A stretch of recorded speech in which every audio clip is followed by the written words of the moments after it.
1. Logistical challenges hinder Turnberry's return to the Open Championship. 2. Bryson DeChambeau backs Donald Trump's Turnberry for the Open. 1. Logistical challenges hinder Turnberry's return to the Open Championship. A critical challenge looms as the Open Championship prepares to return to Turnberry, with the R&A urging immediate action to address the logistical hurdles that have long plagued the venue. The Royal and Ancient Golf Club, R&A, responsible for organising the tournament, has repeatedly emphasised that Turnberry's remote location and limited transport links pose significant barriers to its revival. This issue is not new. Turnberry last hosted the Open in 2009, when Stewart Cink triumphed over veteran US star Tom Watson, marking a historic moment in golf history. President Donald Trump's purchase of the five-star resort in 2014 has fueled debates about why the course hasn't been restored to the tournament's schedule, despite its reputation as one of the world's finest courses. The R&A's priority is infrastructure, a point underscored by the fact that Turnberry's capacity to host a modern Open Championship remains questionable. While the 2009 event drew 123,000 spectators, this year's forecasted turnout of 280,000 highlights the scale of the challenge. The R&A's chief executive, Mark Darbon, admitted that logistical issues remain a big deal for the venue, noting that even Portrush, another major host, requires ongoing improvements in road, rail, and accommodation infrastructure. "We've not taken Turnberry out of our pool of venues," Darbon explained, "but would need to resolve these issues to ensure the tournament can proceed smoothly." The conversation extends beyond Turnberry. Darbon acknowledged that the R&A is also evaluating other Scottish links, including Moorfield, which has awaited a recall since 2013. At Moorfield, Darbon highlighted the need for upgrades to the practice ground and infrastructure to support the demands of a contemporary Open. "The practice ground is a challenge for us with a modern Open," he said, emphasizing that the venue must evolve to meet the scale of production required. The debate surrounding Trump's involvement in golf politics adds another layer of complexity. While the R&A has maintained that Turnberry's return would not overshadow the tournament, the question of whether Trump's influence could create unwanted coverage remains contentious.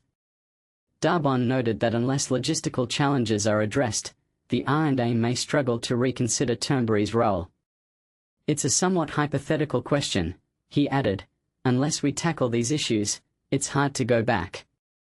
The tournament's future also hinges on accessibility.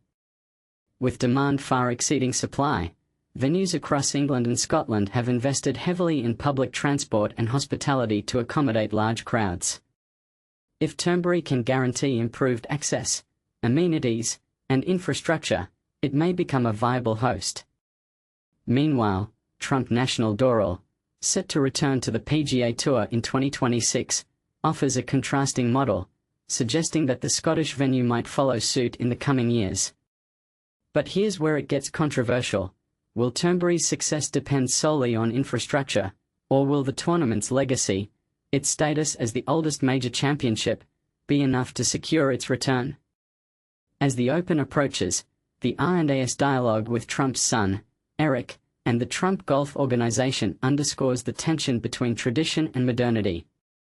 The answer may lie in a delicate balance of pragmatism and passion, ensuring that the tournament continues to thrive while honoring its storied past. 2. Bryson DeChambeau backs Donald Trump's Turnberry for the Open. In a bold move that has the potential to stir up significant debate, Bryson DeChambeau, a prominent golfer associated with LIV, has publicly advocated for Donald Trump's Turnberry golf course to be included in the rotation for the prestigious Open Championship. This call comes as Trump has long expressed his desire to host the tournament at his Ayrshire venue, despite the Royal and Ancient Golf Club, R&A, having reservations about the idea. After showcasing an impressive performance at Royal Portrush, DeChambeau voiced his support for Trump's course, even admitting that he has yet to play there himself. "I believe it absolutely deserves a chance to host the Open," he stated enthusiastically, following reports that discussions had taken place between R&A officials and Trump's son, Eric Trump. However, the path to Turnberry's inclusion is not without its challenges. the course has faced criticism for its relatively low revenue generation and concerns regarding its infrastructure. Additionally, the R&A is wary of the political implications surrounding Trump, especially in light of his recent high-profile appearances, such as at the Club World Cup, where his actions have led to a desire among R&A officials to maintain a distance from political matters.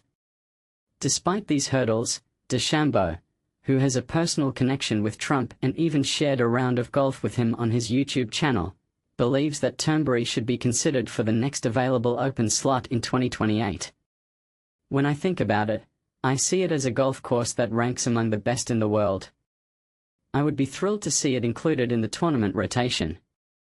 Although I haven't played there yet, I've heard nothing but positive feedback about it, and it would be a privilege to experience such a historically significant course. When questioned about the possibility of Trump exerting a special influence on the Open, DeChambeau responded thoughtfully, "I believe he would respect the R&A and their objectives. While I can't speak for him, I know that he would strive to do his utmost to contribute positively, and I trust that the R&A would hold him accountable." DeChambeau's spirits were high after he rebounded from a disappointing round of 78 on Thursday, demonstrating resilience and determination. He attributed his comeback to his father's advice about perseverance, ultimately achieving a remarkable 6-under par 65 on Friday. With 7 birdies and just 1 bogey, he positioned himself at 1 over for the tournament, all while maintaining that his strategy remained unchanged. "I played the same way as I did the day before. That's just the nature of links golf," he explained. In addition to his performance, DeChambeau shared that he has been experimenting with a new golf ball designed to enhance his control. However, he noted that it's still too early to implement it in competition. "It's on the way.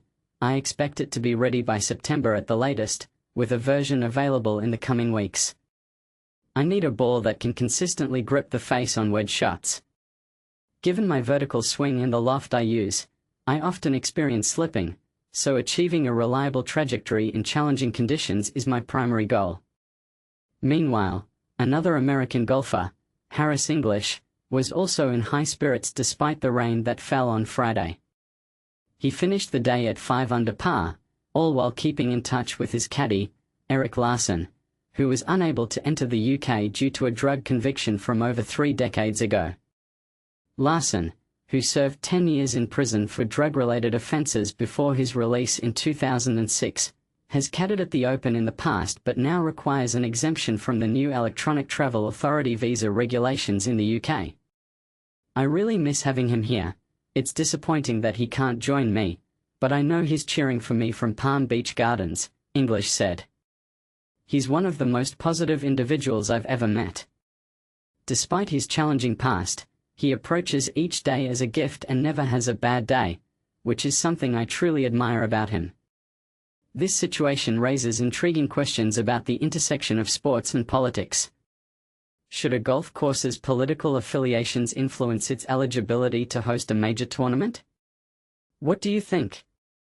Share your thoughts in the comments below.